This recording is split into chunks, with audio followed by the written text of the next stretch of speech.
And welcome to Your Voice, Your Future. I'm your moderator, Armstrong Williams.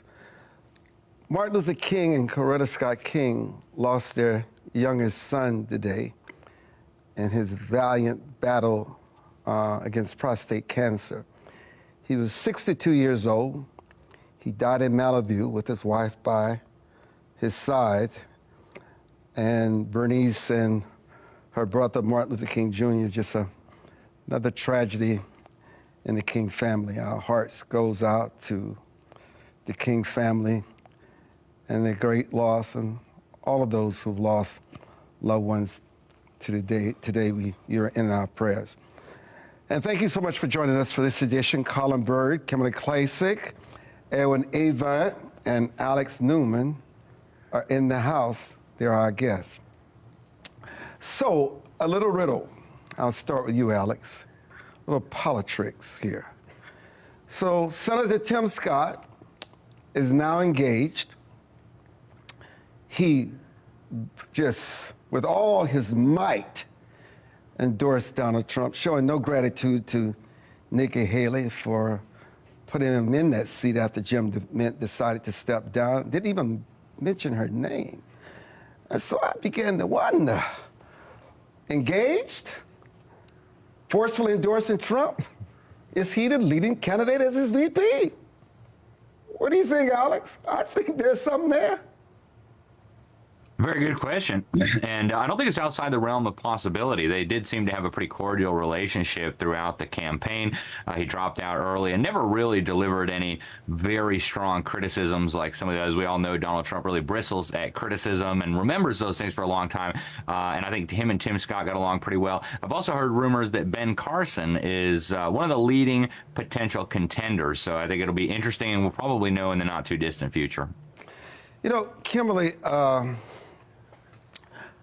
Nathan Wade's wife referred to Fannie Willis in court today as his paramour. Now, we know what that means. Yes. You know, and everyone is writing that the latest with Miss Willis and Mr. Wade may turn this Trump interference election case upside down. Could it be tossed out? Could she be disbarred? Could she be removed from the case? What's the significance? Well, I think that, you know, all those possibilities are in the air. Now, I will say that I don't think they're going to dismiss the case, but she could be disbarred and she could be removed from the case. And if obviously there's an improper relationship, which we might find out soon. Oh, no, there was an improper relationship. Well, you know, let's be clear. There was an improper relationship. Yes, but we're going to see the records shortly, right? The divorce records. The records were unsealed today. Unsealed, Everybody yes. has access to them, including me, and I read them before coming over. Okay, so Yes. I have not read them as of yet, Yes, so I will get home and I'll do that this evening. But once we take a look at them, and I guess you have, yeah, it's a great possibility that she'll be dismissed from this case. But also, I have other questions. Honestly, when we're talking about these vacations, we're talking about all this money that went to Nathan Wade's hand. I mean, where did a lot of this money come from? Who will then be held accountable for that? I want more than just having her removed from the case. I want heads to roll. You know, let me raise this question. It's kind of fascinating. You know, people love writing about the private lives of individuals. You know, I think what people do in their bedroom is their business. But I do believe this, Edwin, that if you are the attorney for Fulton County and you're selecting your prosecutor, and there was much criticism about his selection, I don't think you use the judgment to give that position, and I don't care who it is, to anyone that you're sleeping with. But my point is large. Is it not that, is it just affected everybody? They just forget about their oath of office, the responsibility and the commitment to their ethics, and the position of power that they place themselves in, that she did not realize that something like this could come up that could totally jeopardize the case. Because I think of all the cases against Donald Trump, this case has real teeth to it. And yet, people in power today, people accuse them of being greedy, all these liaisons. What's happening to the moral leadership in this nation? Well, that's a good question, Armstrong. Oftentimes I think about why do people even run for office and take these positions, because they're thankless jobs. Your personal life becomes everybody's business. And so you really do have to think about this long and hard before you put yourself in public service. And so I think we probably miss out on the best people that could do these jobs, because people with the talent, people with the intellect, people with the integrity to do these jobs don't want to be dragged through the mud. They don't want their background to be exposed. And so sometimes, everybody in all these positions are human beings. They have feelings, they have emotions, they have relationships, and sometimes they're improper. And wrong time, wrong place, and it happens all across the board, in every city, state, nationally. These type of, unfortunate situations are happening far too often, and like I said, I think it drives really good people away from even pursuing the opportunity. Colin, I was watching Ron DeSantis endorse Donald Trump. I don't know anybody who has said worse things about an individual than what Donald Trump said about Ron DeSantis throughout this election cycle. I remember Ted Cruz and what Donald Trump said about Ted Cruz and Ted Cruz's wife, and yet they endorsed him. And yet Ron DeSantis was on Sunday kissing his. I gotta tell you, for me, I couldn't do that. You couldn't do that? I could not endorse Donald Trump if he talked about me the way. And I mean, these things are so. I can't do it. But I guess. And then you got Nancy Mace, who supported his impeachment, and yet she endorsed him today. What is it about politics that we don't seem to understand? How can you allow somebody to humiliate you, talk about your wife, call her ugly, and you can still endorse him? Help me understand that. And you just said a small fraction of the many individuals who have had a turnabout and about face, who have flip-flopped. Look, flip-flopping is the name of the game in politics. There's also another important political saying, and that is there are no permanent friends and there are no permanent enemies. I've seen the best of friends turn into the best of enemies. I've seen the best of enemies turn into the best of friends in politics. And so I think what happens is those alliances are based on the interest of the moment. And right now, Trump is on fire. He just dominated in Iowa. So not only do you have Ted Cruz endorsing, not only do you have Tim Scott endorsing, not only do you have Ron DeSantis endorsing, you got Marco Rubio. The list goes on of individuals who said, I was never Trump, and now they're all for him. And there's a deal that they have either with him or with his voters that's either spoken or unspoken about what they want to get out of endorsing him. But it's nothing like also acknowledging the fact that a lot of times in politics, you go with the winner. And, it's kind of like boxing. I remember when Don King's fighter was losing, then he ended up at the ring with the other fighter by the end of the fight. And so that's kind of what's going on here. Good analogy. Here's what I want to bring up, Alex. People really believe that everything is over, as they would say in church, except the shouting. And I would say in Donald Trump's case, except putting the crown on his head. And this is why Trump wants Nikki Haley out of the race, because he don't want to spend any more money, and he wants to be crowned. But there is a mindset, Alex, that Donald Trump is dangerous to democracy. Now, I know we've heard Bernie Sanders say this. We've heard President Joe Biden say this. But there are many Republicans that feel the same way. They believe that Donald Trump gets the nomination. Of course, his base is solid. Suburban women are not sure. And then you have the independents. There's a calculus that no one's talking about that don't see a pathway for Donald Trump defeating Joe Biden. Now, it is clear in all polls, Nikki Haley would defeat Donald Trump hands down in a general election. Donald Trump is flawed. His legal woes are not going anywhere. So is he a shoo-in? Does Nikki Haley still have life? She can do well in New Hampshire, a little decent in South Carolina because the big money is behind her because they just don't want to take a chance with flawed Donald Trump, and he is flawed. Well, you're right about the big money being behind Nikki Haley. There's no question about that. For a time, it was behind Ron DeSantis, and now it's behind Nikki Haley. And I think that's precisely why, or at least one of the many reasons why Donald Trump voters will stick with him no matter what happens. Come hell or high water, they're voting for Donald Trump.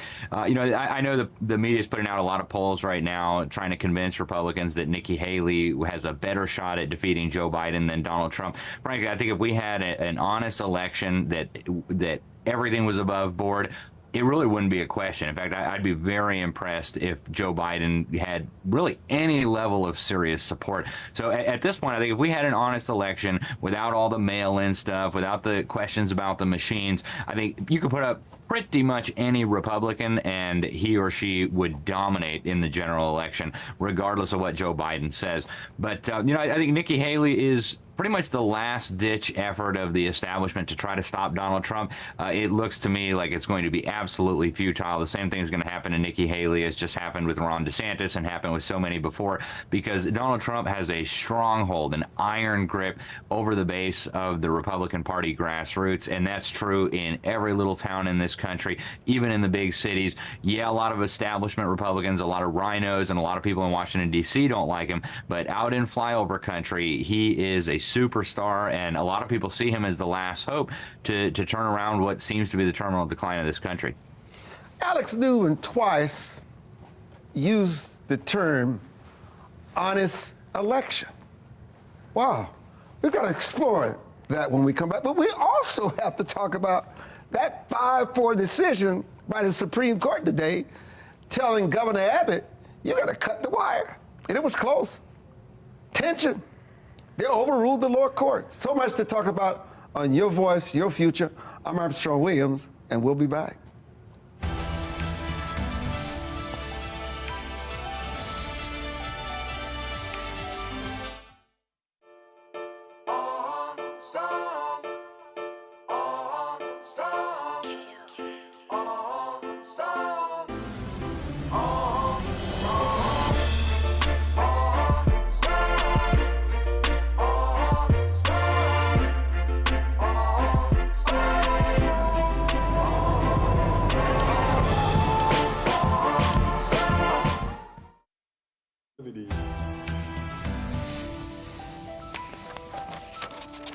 So, Kimberly, that 5-4 razor decision, how do you interpret it? Well, there's only one way to interpret it. He's got to cut the wire.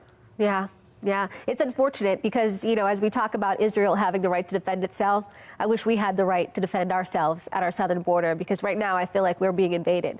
And, Governor Greg Abbott's doing the best that he can. Obviously, this administration wants to continue to allow the flow of illegal migrants. And let's be very clear, these are criminals that are crossing our border. I know a lot of times we'll hear about the fact that there are women and there are children, but yes, this is criminal activity. And we don't have the resources. We cannot sustain this. You hear lots of people in Chicago, New York City, other cities that are talking and speaking out because of all of those that are now going into their cities as well, because they're sanctuary cities. So we're doing the best we can. I feel bad for Governor Greg Abbott. I don't know if he can appeal this decision. I don't know what legal action they can take. I'm obviously not an attorney, but something needs to happen, and I hope the voters are really watching so they can make the right decision in November. Edwin, you run a school, a collegiate school for boys. I think you're doing extraordinary work. Mm-hmm. When you think about, we're here in Baltimore, you think about the crisis in the classroom, not just Baltimore, it's Washington, D.C. It's all across the country. I think sometimes we need to put the pause button on and talk about what it is we can do where we are to make a difference, to make America better. So talk about what you've learned from the school that you founded and how we can empower our young men so they don't lead themselves into a line of crime, sexual trafficking, homicide, and they have the best shot at what we consider still a piece of the American dream. Well, Armstrong, all of those things you just pointed out were the things that motivated me. Because, myself, my career has always been in media, whether it was magazines or helping to launch television networks. But I always cared about young boys in cities like Baltimore and Philadelphia, where I grew up, boys who were getting caught up in crime, murder, going to jail.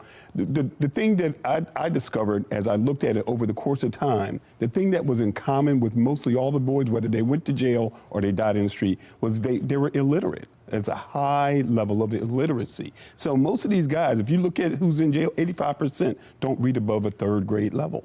And so my solution is then we got to do a better job of educating our young men. And I didn't think that, you know, a lot of public schools, not just here in Baltimore, but across the country, weren't doing the work that needed to get done to reach these young men. And so I helped to found Baltimore Collegiate School for Boys. We have 400 young boys, 4th grade to 8th grade. And, you know, oftentimes when we're getting the young men, if they come into our school in the 4th grade, they're not reading on grade level. And so we spend a lot of time on remediation of these young men to get them to read on their grade level and to do math on the grade level so that we can get them ready to get into the best high schools that give them a chance to go to college. And so the thing that we found, we started the school in 2015. We graduated our first class of 8th graders in 2018, and they graduated from high school in 2022. 90% of our boys graduated from 8th grade and high school in 4 years. Half of those boys are in college now. And then our next class graduated in 2019. Those boys just graduated in 2023. 97% of our boys graduated. Half of those boys are now in college. So now what's the difference? What are we doing at Baltimore Collegiate that is getting those results? And I think, you know, our boys have to come in uniform, but we have a lot of men in our building. We have men there who are role models, men who've graduated from college, and then men who tell the boys, you got to pull up your pants. You know, where's your belt? Tuck your shirt in, straighten that tie out. And we're teaching them the soft skills. We're teaching them about being ambitious and seeing a brighter future for themselves. And so a lot of times it's about loving, understanding, knowing the boys, and then holding them to high standards. We just don't accept failure. We want more for you. And we tell them that every single day. And they have to say a creed, they have to say the motto, and they do it every single day. And so there's things that I believe we can do, not just at our school, but at schools all over the country that can really deal with our young boys. But I think one of the things is having high expectations for them. Let me stay with you a minute. Obviously, the boys come to you, they're at different levels of literacy, of learning. How long does it take you to close the gap, to give them real skills where they're really thriving in the classroom? Well, sometimes it takes it from the time that they come in 4th grade till the time they graduate in 8th grade. Really? To try to get them up to that 8th grade level. So that gap is wide? Yeah, that gap is wide. I mean, you'd be surprised, unfortunately, across the city and in many cities, boys come in the 4th grade reading at a 1st grade level. You know, and so you're now, and it's a little easier to get a boy up to speed in math than it is to get him up to speed in reading. And so, you know, part of education is when they're little boys, they're learning to read from kindergarten to 3rd grade. But when they hit 4th grade, they're reading to learn. And so it's so crucial, vocabulary, getting these boys to really put the work in at the younger ages so that by the time they hit 4th grade, now they're ready to learn. And so we kind of started our school because all the statistics showed that they were building jail cells based on whether a boy could read by 4th grade. And so we said, we're going to catch them before they are, you know, heading off to prison. So we're going to catch them at that grade. We're going to fix the problems, and then we're going to get them ready. And so many of our boys, we get into the best high schools in the Baltimore area, whether it's Baltimore Polytechnic Institute, City College. We get them into the private schools or some of the other schools that are ready to get their students ready to go to college. And I'm so excited. I just had a bunch of our alumni who've made it to college come back to the school last week. And these were boys, just like these little boys that are in school now, that can show to them, like, look, I'm from Baltimore, I'm from your same neighborhood. I'm in Morehouse, I'm at Morgan State, I'm at Norfolk State, I'm at Michigan. And they're doing fantastic. We got engineers, STEM, the number of boys that we got in STEM engineering curriculum is amazing. And so I'm excited, and I believe we could replicate this all over the country. And so that's our dream. Our ambition is to perfect our model here and see if we can put it in Prince George's County, in Atlanta, in Virginia Beach. We want to spread this out because I believe we can gather a whole generation of young black boys and change the direction of our community. You know, I admire Kimberly because, she's a person that's really willing to put it all on the line. Run for office, deal with the criticism, but yet I don't think that there's nothing like public service. Now, Colin interned for us early on in his life, the best that we've ever had in our offices. But Kimberly, he went on to run for mayor of Greenbelt and won. The youngest mayor ever. How old were you when you won? 27. He was 27, mayor. And so what is it about the public service? Does it encourage you? Because it seems that the politics and elected officials, what you see today, you see why people don't want it. They think they're greedy. They think they're sleeping with each other. They think they're corrupt. Look at Bob Menendez. I mean, this is what they think. I mean, the perception of elected, they feel they don't get anything done.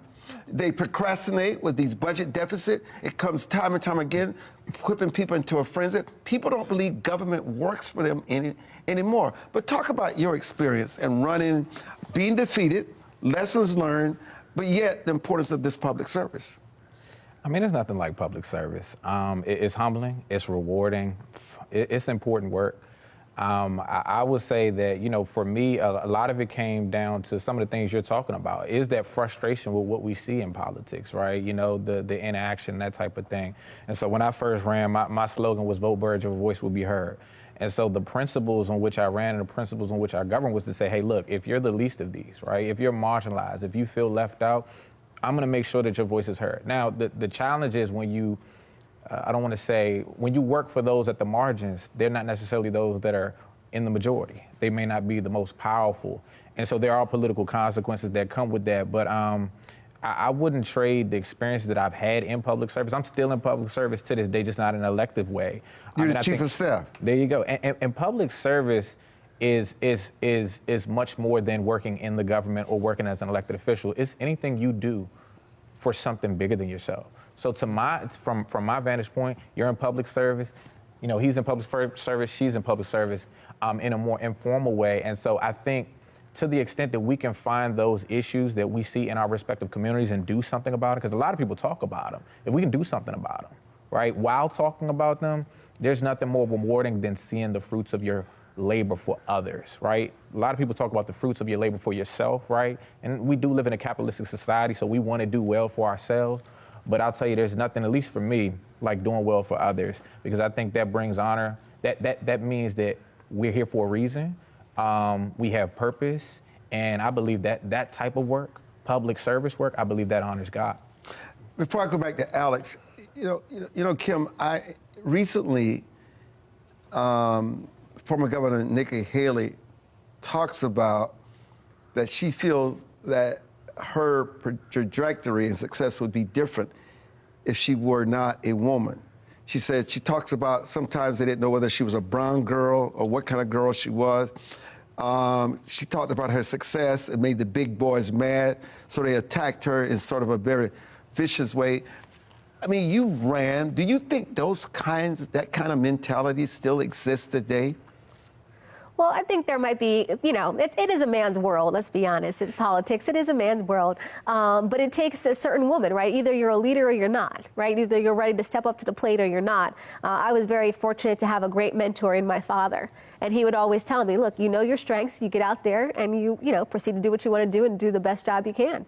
And so for me, I think Nikki Haley now talking about the color of her skin, I don't know about anybody else, this is the first time I heard about her saying that she was teased for being a brown girl. So I think a lot of this is just, kind of like the victim mentality that she's kind of putting out there. Like, look, whoa, it's me, I'm down. I got 39% going into New Hampshire, now Trump's at 50%. Let's talk about the color of my skin. Let's talk about my gender. These are all distractions, in my opinion. Because if you were really about that life, if you were about that business and you knew that you could handle the job, you wouldn't be talking about whether or not you're a female or the color of your skin. You'd be talking about what you can do once you're in office. And that I have not heard. All I've heard is her repeat the same talking points and the same narrative that Trump has been talking about since 2016. She was in his administration. So she hasn't even defined herself as a leader. And that's her problem. And that is why this is your voice, your future, and we'll be back. It's a good segment.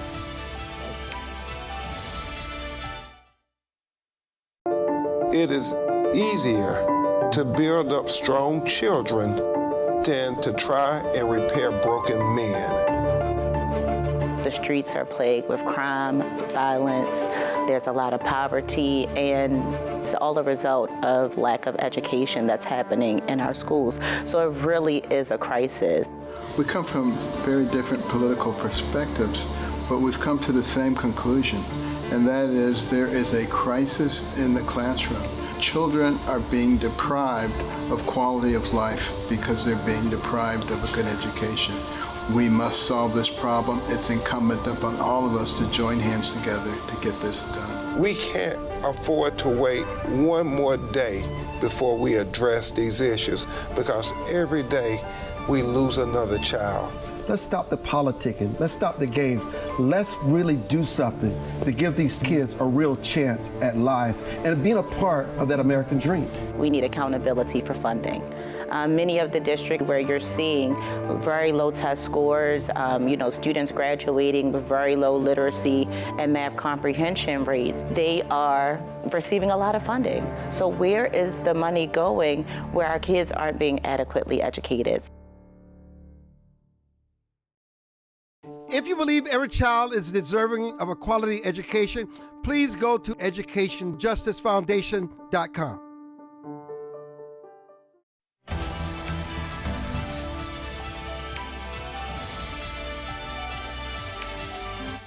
You know, Alex Newman, I was reading a very interesting poll today that immigration has overtaken inflation as the #1 issue impacting voters in this country.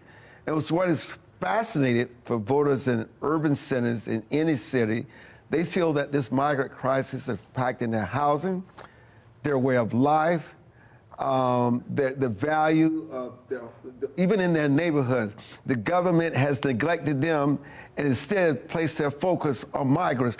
Talk about why is it so difficult for President Joe Biden to put a policy in place, whether it was Trump's policy or not. What matters is that it worked, because obviously it continues to be a noose around his neck.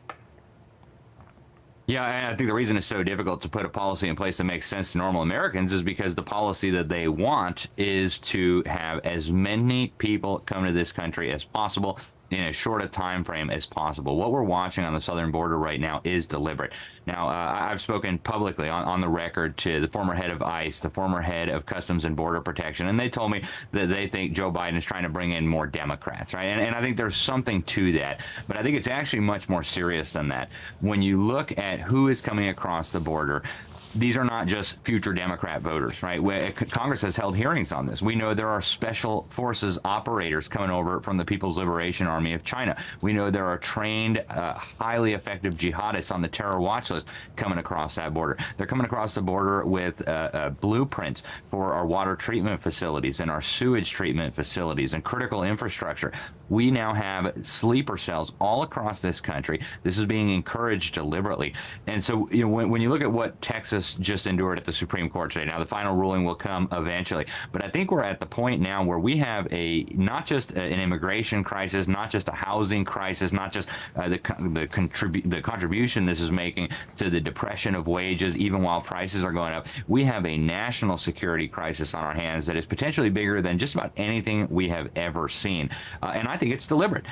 Secretary of Homeland Security Mayorkas has been lying about this. So they do have policies in place, Armstrong. The policy is let as many people come in as quickly as possible. They're literally using our tax dollars right now all around the world advertising for new ways for people to come here. You've got the United Nations now helping them get to the border, telling them what they need to say when they get to the border so that they'll get papers and be released into this country. This is a crisis like we've never seen, and it's going to get much worse before it gets better.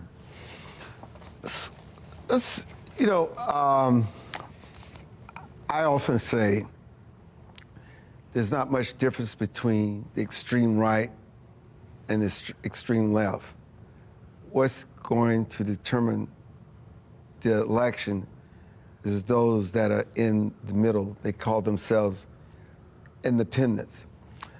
But you know what's fascinating, Kim?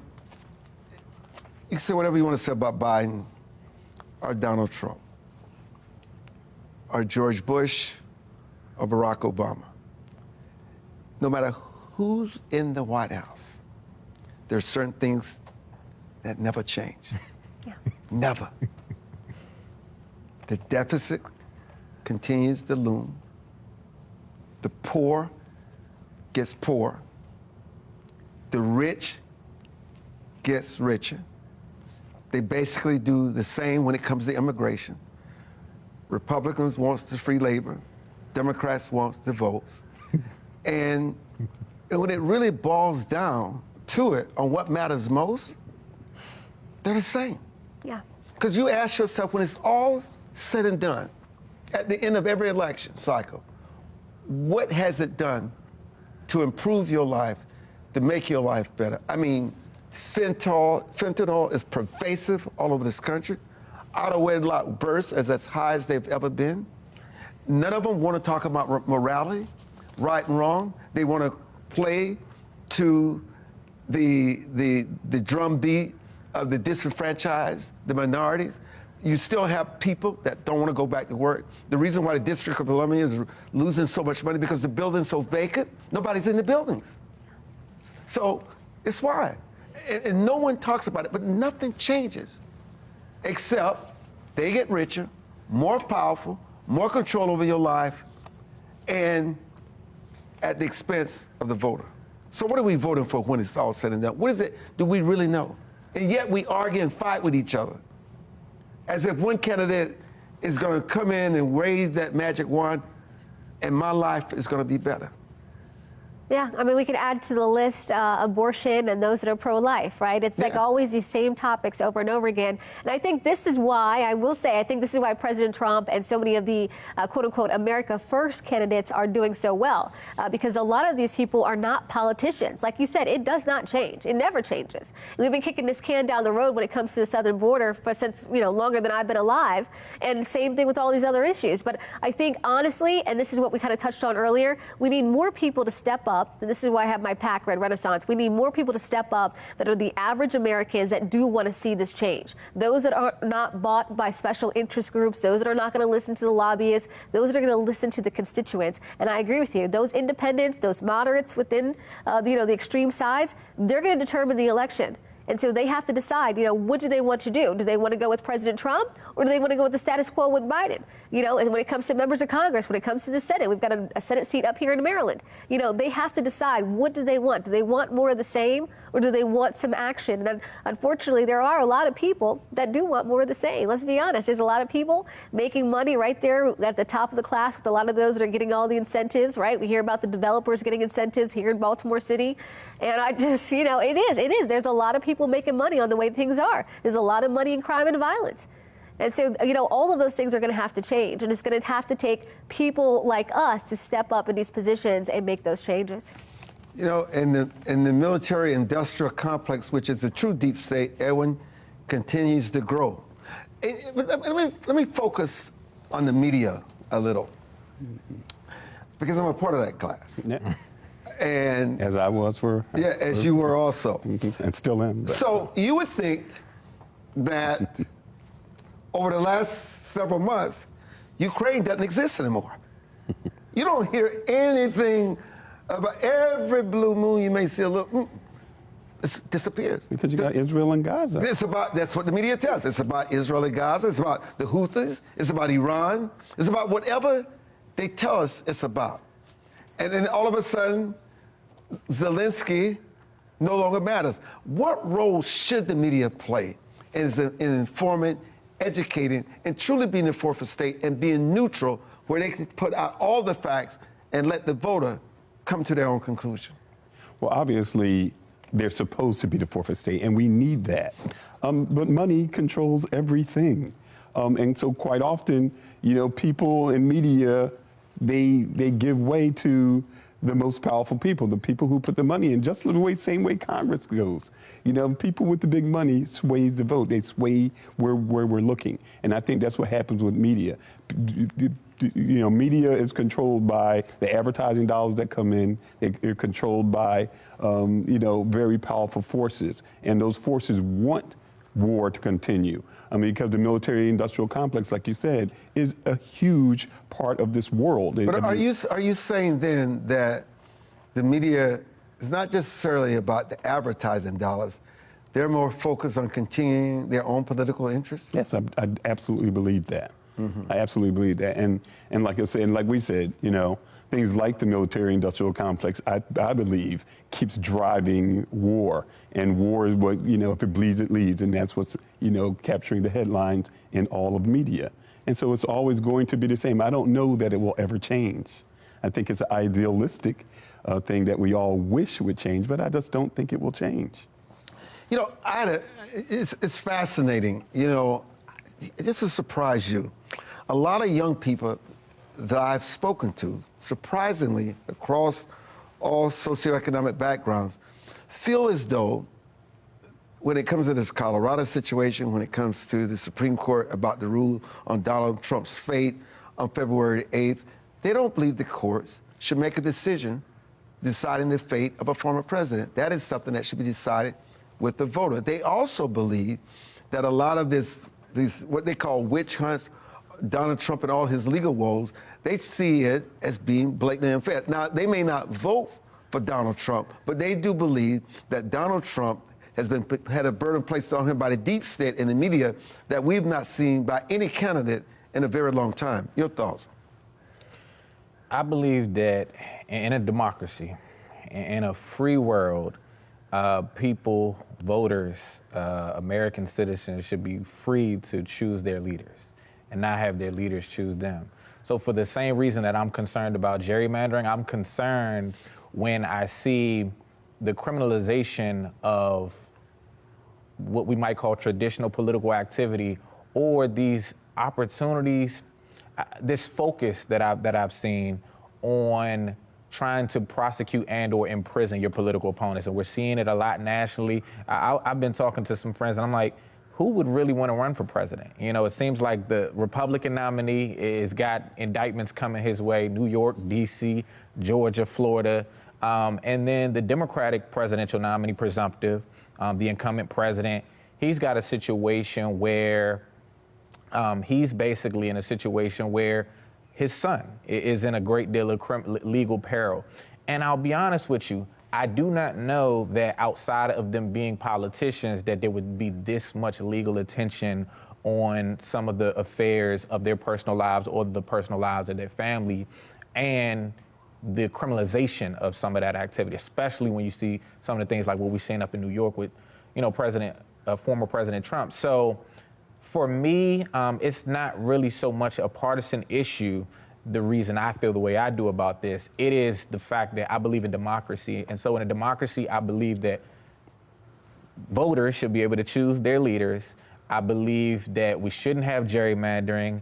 And frankly, you know, for the very same reason, I wish we had a popular vote for president. So all of these things are basic democratic principles. I believe in voting rights, and I think it's an extension of voting rights to say, hey, look, if you're a political candidate, you should not have people trying to imprison you solely based on the fact that they want to win an election. That's third world politics. That shouldn't be American politics. But at the same time, I have to say, I think that the average American says that if the legal system is going to come down on us for petty things, I mean, the legal system will put you in jail for having, you know, drugs on you. They'll put you in jail for not paying your child support. They'll put you in jail for all types of things. They just believe, okay, if that's the law, and it should be fair. It should be the same for everyone. So if you have committed crimes, if you've been indicted, you know, why is it that you're going to be able to get away with it when the average person doesn't get away with not paying child support, but you can get away with inflating the value of your assets to get a bank loan? That's against the law. This is why. This is your voice, your future. I'm Armstrong Williams, and we'll be back.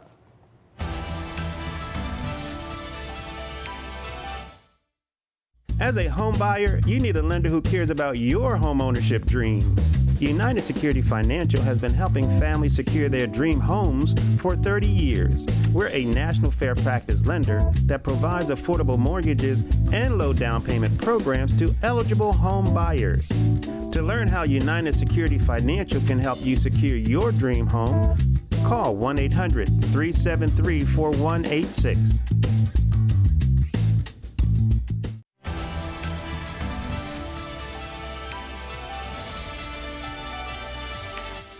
And welcome back to the broadcast. So, Alex Newman, there's always been this mindset that we should wait to take our Social Security, but there's a new argument that you better take it early. Your thoughts? Well, the reality is anybody who's my age should understand there is going to be no Social Security when you reach retirement age. The federal government is the largest debtor entity in the history of humanity. There's never been any entity in all of human history that owed over $30 trillion. When you add to that the unfunded liabilities, and we're talking hundreds of trillions of dollars, the fact that even while all this is ongoing, they're demolishing the middle class, they're dismantling our power plants, they're shipping our factories over to China. The idea that this is going to be paid back is simply ludicrous. So yeah, 30 years from now, you may get a Social Security check. Maybe it'll be $750. Good luck buying a toothpick or a roll of toilet paper with that. People don't want to talk about it. Everybody in Washington wants to pretend like we can just keep playing this game. It is going to end, and it is going to end tragically. And they're already starting to do what Hugo Chavez and his successor, Nicolas Maduro, have done. Now they're trying to blame the capitalists. They're blaming the little mom-and-pop gas station or the grocery store owner. But this is going to end tragically. If you have the option to take your Social Security now, you would be a fool not to do it, in my opinion. You know, Kim, when you talk to people, it is stunning. People that were affluent, people like to think about the poor who are a paycheck away from being homeless, cannot pay their rent, have to rationalize whether you're gonna put gas in your vehicle, food on your table. It's not necessarily people that you consider to be poor. There are a lot of people that are being impacted by the U.S. economy, and they're scared, frightened. And part of this, they're being frightened, is part of the reason why, even if they have to hold their nose to vote for Donald Trump, they're just afraid of another 4 years of Joe Biden. And Trump has convinced them that he's a businessman, he'll get it done, he'll put the American people back to work. He said that the first day he's in office, the conflict in Ukraine will end. Well, we know that's not true, by the way, but you get the point. Americans are really afraid. And so a lot of what's driving voters today is fear. Yeah, absolutely. And that's how they're going to vote at the ballot box. I think Alex brought up a good point there. People in Washington, D.C., they don't really feel as what we're feeling here, that are outside of the D.C. bubble, because they're relying on their pensions, right? They're going to get their money. Unfortunately, as you mentioned, there are a lot of people today, whether they're restaurant owners, whether they're retail shop owners, they are living check to check. If you talk to a lot of restaurant owners, especially since COVID and the fact that they had to shut down and they were sitting there trying to make sure that they could pay payroll for their employees, even though they could not come to work, there are a lot of restaurant owners that feel as though they're running a charity today. They haven't even taken a paycheck themselves. And so, yes, there are a lot of people that are going to vote based on what's in their pocket or what's not in their pocket. And I do believe we talk and we hear a lot about Bidenomics. Let's be honest, nobody sees this Bidenomics as Joe Biden is discussing it. And so I will go back and say, just a little bit ago, we talked about Joe Biden and President Trump and what's the difference and how President Trump is facing all these indictments. Well, I will say this. You might agree that this is a constitutional republic or a democracy or whatever you want to say. All I know is when it looks at the Democrat Party, there are a lot of people that don't like his age, and I'm talking about Joe Biden. They don't like the fact that he has not done a great job and that things are worse. And so if you look at this, at least in the Republican Party, we have an actual primary. The Democrats don't even have a primary. They have already anointed the one, Joe Biden. And so Democrats don't even have a say. And so I hope that independents especially are looking at that. At least the Republican Party is bringing you options. We're being transparent about this. And that's what people need to understand. It looks more like a dictatorship, in my view, on the left. Let me just make a note of this about the Social Security. Now you can retire, you can take your Social Security as early as 62 years old, but there's a 30% reduction in what you will actually get. That's huge. Yeah. 30%. Something you got to really think about. What are younger voters looking for, Colin? And how can either party appeal to them? I think that, well, a couple of things that she just said I want to respond to. One, we're not really doing things that much differently than how President Trump did it in 2020. I don't believe he had a primary. I don't remember seeing any debates or anything like that when he was running for re-election. But notwithstanding that, in terms of what younger voters are looking for, I definitely think that those pocketbook issues are important. Student debt is a really big issue to a lot of young people. So I know that they're really looking for that issue to be addressed. I know climate change is a big priority for a lot of young people. And, you know, healthcare is not as much of an immediate concern for a lot of young people, but I do think that a lot of young people are persuaded that the current system of healthcare pales in comparison to some of those systems where, you know, things are free. So I definitely think that young people are more liberal, right? They're more liberal socially. She talked about abortion earlier. Not a huge issue for me personally when it comes to politics, but I know there are a lot of young women that really, you know, want that to be, you know, treated a certain way at the federal level and at the state level. So I know some people are going to be going to ballot box for that. And then a lot of issues around DEI, diversity, equity, and inclusion. The Republican Party has pretty much taken a pretty strong stance on where they stand on that. You know, and even taking that fight to higher education, collegiate campuses, knocking down the first black president of Harvard. And, you know, there's mixed feelings about that. And then, of course, you know, younger people seem to have a little bit of a different view on Israel-Palestine. And so I think those are some of the big things that I'm seeing animating young people nowadays. But it's going to be interesting because to her point, one of the concerns that I think a lot of people in both parties have is the age and sort of the cognitive abilities of the different presidential candidates. And so I don't think there's a lot of enthusiasm about who's likely to be the nominees on both sides. But I think when it's all said and done, if President Biden stays the course, there's a lot of great things he's done around education and mental health resources that inspire me personally. And, you know, I think I know what I'm going to do in the fall. So, Alex, there's this narrative that's sweeping the country that crime is down all across the country. Is that narrative true? I don't think it is at all. We have a number of ways that they manipulate the data. They do the same thing with the financial situation. They've been lying about inflation numbers for decades, if not longer, and they're doing the same thing with crime data. I'll give you one example. The Biden administration was trying to make the argument that hate crimes are exploding and that alleged racists are running around hurting people. And so they actually bought billboards all up and down the highway where I live, sponsored by the FBI, urging people to report hate crimes. Now, why would they want to be doing that? The reason is they're trying to juice the statistics. So in an election year, they'll want to make it look like there's less crime when they need bigger funding, when they need more power, when they want to be able to surveil you and infringe on your rights more, then they'll start hyping the crime. So we see different manipulation of the numbers, different manipulation of the statistics, depending on what is convenient for those in power at the time. Right now, it'd be convenient for those in power to argue that crime is down, especially with Donald Trump running on a tough on crime platform and Republicans generally going on a law and order platform. And so they'll try to push that narrative out there. But I think people can see in their own experience, people have friends and neighbors and they talk to people at church. You know, people are not as persuaded by the propaganda that's coming out of the television as the politicians in Washington, D.C. would like. Kimberly, will a third-party candidate like Robert F. Kennedy Jr. take votes away from Biden or Trump? That's a good question. I was thinking about this today on my radio show. We were talking about this.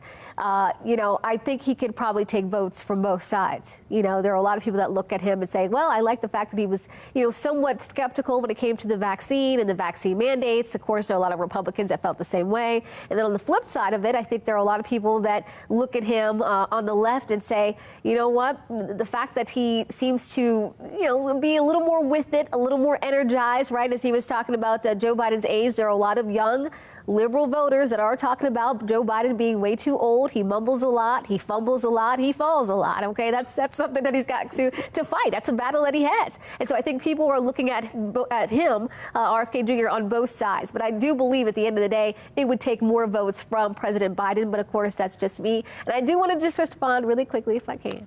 All right. Claudine Gay at Harvard University was not attacked by Republicans. She was not taken down by Republicans. She was taken down by herself. You should not plagiarize. That is wrong. Number one. Number two, you have to remember when she was dealing with what she was dealing with at Harvard, she was dealing with a bunch of Democrats. OK, there were a lot of people calling for her to resign, and they were Democrats, a lot of them Jewish. And I defended Claudine Gay. I did. You know, I wanted to save this for last. You know, I'm an unapologetic man of faith. I believe in God. I pray. I believe in grace. I believe there's sin. And while we try to place the woes of the world at the feet of leaders and individuals, America has lost its moral way.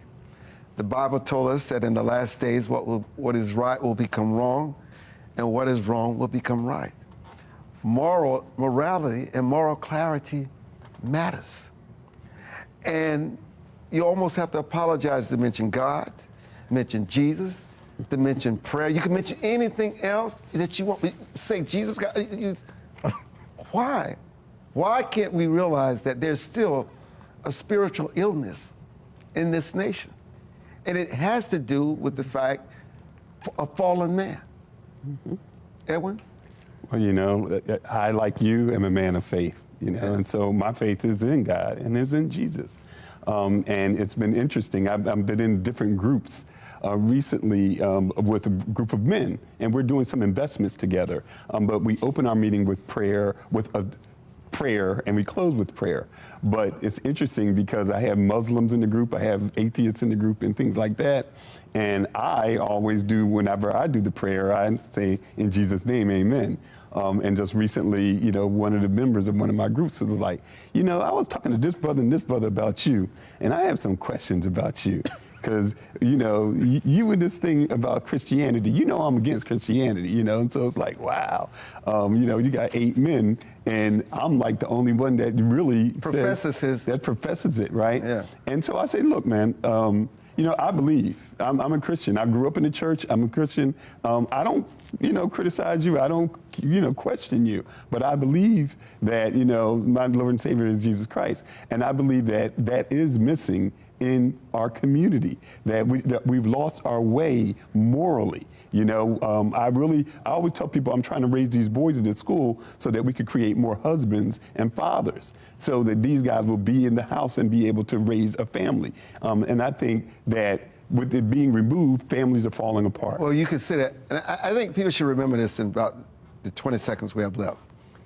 Good can exist without evil, but evil cannot exist without good. It can only feed on good, okay? Trust can exist without love, but love, no matter how fleeting, cannot exist for long without trust. And so listen, you can say whatever you want to say. At the end of the day, the reason why I can smile and be in peace, because it's the choices I make to be a better person through God's 10 commandments, not 10 suggestions. Because that's what we wanted to be, 10 suggestions. They were not suggestions. They were commandments. And we're out of here.